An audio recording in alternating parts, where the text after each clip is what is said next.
পাম্পে তেলের জন্য দীর্ঘ অপেক্ষা, কিন্তু সেই সময়টুকু অলস বসে না থেকে মানবিক কাজে ব্যয় করলেন একদল মানুষ।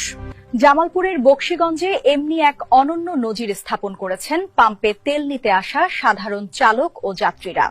ঘটনাটি বকশীগঞ্জের একটি ফিলিং স্টেশনের পাশের ভুট্টা ক্ষেতের। সকাল থেকেই পাম্পে তেলের জন্য দীর্ঘ লাইনে অপেক্ষা করছিলেন অনেক মোটরসাইকেল আরোহী ও চালক। লাইনে দাঁড়িয়ে তারা দেখতে পান পাশের ক্ষেতে এক বৃদ্ধা নারী একা একা কষ্ট করে ভুট্টা তুলছেন। রোদের মধ্যে তার একাকী পরিশ্রম দেখে স্থির থাকতে পারেননি সেখানে উপস্থিত মানুষজন। তেলের জন্য অপেক্ষার সেই সময়টুকু নষ্ট না করে প্রায় 10-12 জন মানুষ স্বেচ্ছায় নেমে পড়েন ওই বৃদ্ধার ভুট্টা খেতে। মুহূর্তের মধ্যেই আনন্দ আর উৎসবমুখর পরিবেশে ক্ষেতের সব ভুট্টা তুলে দেন তারা। ভুট্টা তুলতে সাহায্য করা এক যুবক জানান, সকাল 7টা থেকে পাম্পে তেলের জন্য অপেক্ষা করছি।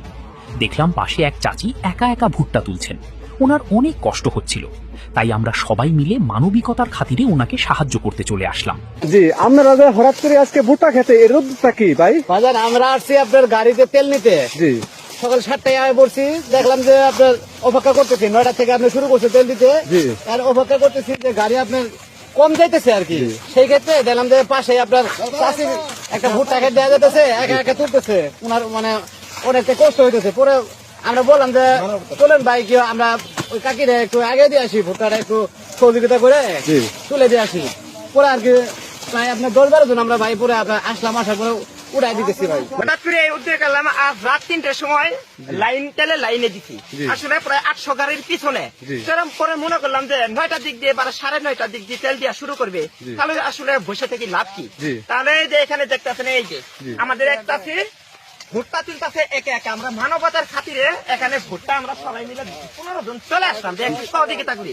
হুজুর, হঠাৎ করে আপনি এই কাজে কে? এই যে তেল নেওয়ার জন্য আসছি বকশীগঞ্জ ঝিনাইগাতি থেকে। জি, অপেক্ষা করতেছি, চিন্তা করলাম যদি একটু মানুষের একটু উপকার হয়। জি, এই জন্য আমরা সবাই মিলে ইনশাআল্লাহ কাজটা ভালো লাগতেছে।